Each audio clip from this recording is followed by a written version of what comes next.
अस्सलाम वालेकुम जनाब। वालेकुम सलाम वरहमतुल्लाहि वबरकातुहू। जनाब क्या हाल से पाक ठीक है? शुक्र। अच्छा चल मैं शबीर साहब उम्मीदाबाद कॉलोनी चकसवाड़ी ने सदर भी आए हो सही गल दसो जी राती सो वीडियो तक इसने वाले ने क्या पैगाम देना चाहते हो? सबर शराज बड़ा बहुत शुक्रिया थोड़ा ना बले दसी लोगों की ते ना ना राता ना असा तक वीडियो ये ना ना तको ये तकरीबन वर्कशॉप है थे ट्रैक्टर ने वर्कशॉप है ट्रैक्टर खुले आ तो इसलिए भी 3 बजने को 8-10 मिनट रहने तो चौकीदार इस वेले भी कोई थे। ये महकमे की बहुत बड़ी गफलत है।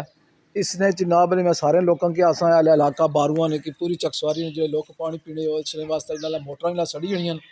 चौधरी ने नईम साहब की गुजारिश करसा कि तुसा अपने कोलों मोटर ठीक कराई देने हो तो इन्होंने तुसा ज्यादा अगर कोलों ना ठीक कराओ तो ठीक कराने तो नहीं बंदा भी मुकामी रखना ना लोकल बंदे रखने जिन्हें कि पता नहीं मोटर चलाने वास्ते मोटर इस वास्ते सड़ियाँ चेयरमैन साहब इन्होंने पर ना जो मुलाजम इन्हें तनख्वाह किन्ने जितने मुलाजम हैं उन्होंने की चौकीदार है तो उसी ना भी हाजिर होना पैना इतने करोड़ों रुपये नहीं लगी हैं ना भी चीज़ मशीनरी लगी है ये नाल तुस अंदर तक मोटर कितनी कीमती ने नाल टरपैना कितनी कीमती ने पैप कितने कीमती फिर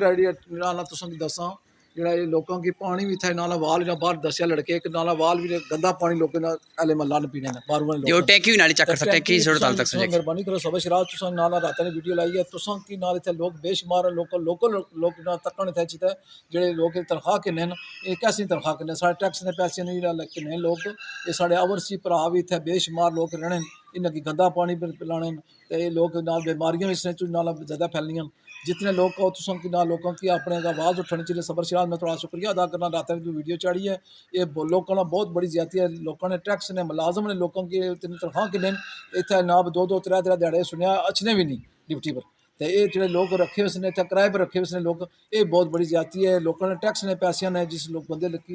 जिस बंदे इन्हें रखे हुए किराए पर रखे हुए ये मजदूर गैर रियासती रजिस्टर सुनिया को नहीं सन जे रजिस्टर भी आसन तो इतना रखी नहीं सकना क्योंकि ना प्रॉपर्टी ना उन्होंने अपनी जाति मर्की प्रॉपर्टी नहीं ये लोगों ने टैक्स ने पैसे नहीं प्रॉपर्टी बढ़ती है इसने पर रखने ने हकदार ही नहीं कोई बंदा और जिस बंदे रखे ने ना कि जिस बंदे मोटर चलाने वास्ते ना बंदे रखे है उसने पर सख्त सख्त कार्रवाई की जाए। जी बड़ी मेहरबानी जनाब अल्लाह खुश रखे और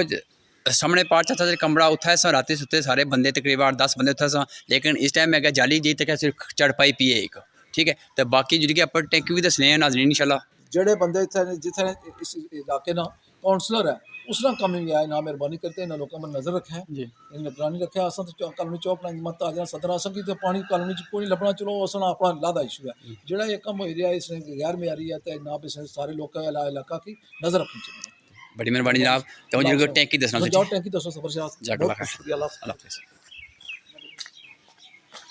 हाजरी हम थोड़ी वीडियो बंद कर सकते चढ़ सकते हैं इंशाल्लाह भी दसने टैंकी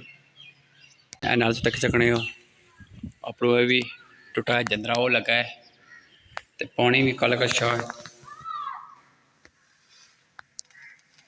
ये पानी लाते नाल से तक सकने वाले चेयरमैन साहब पानी कल का शाह होया जंदरा अपना टुटा है छावड़ा बक पे है ये भी चलो नाजरीन नाल दसी उठ क्या हाल है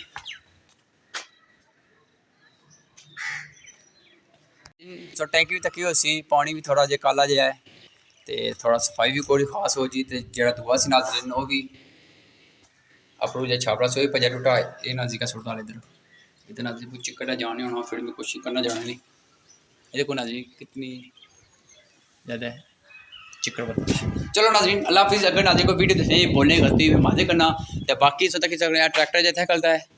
कोई नाजरीन पूछने वाले बंदा सरकारी बिल्डिंग की इस्तेमाल करी रही है तो बाकी अल्लाह ताला के दुआ करने अल्लाह ताला मिगी हक सच लिखने बोलने तो फिर मैं चेयरमैन साहब लब्बे सा दैड़ी तो उन्हें आखिया सी भाई सबर साहब जल्दी मौके विजिट करने मैं जनाब मैं हाजिर 24 घंटे अच्छे कम है बनिया तो बाकी सामने सारा कुछ है नाजरीन अगर कोई वीडियो दसने बोलने गलती माजे करना मैं अल्लाह हाफिज़ नाजरीन कल 2-3 शिकायतें वीडियो से पानी ने वाली नाजरीन थोड़ा गंदा करना पानी है प्लस नाजरीन हो सो तक सकने हो ये वाल है नाजरीन दसना नाली गंदा पानी से नाजरीन प्लस नाजरीन वाल है ठीक है ये फिर वाल कोई लीक होना सी पानी इसना सी या लीक नहीं मैं सही इसने कोई नहीं सही दसी रहा लेकिन इस वाल लात ये है देखो नाजी कितना गंदा है तो मैं गुजारिश करना इसकी साफ करा वामी इलाका सही पानी का पीने तो बाकी अल्लाह ताला सभी कुछ रखे हम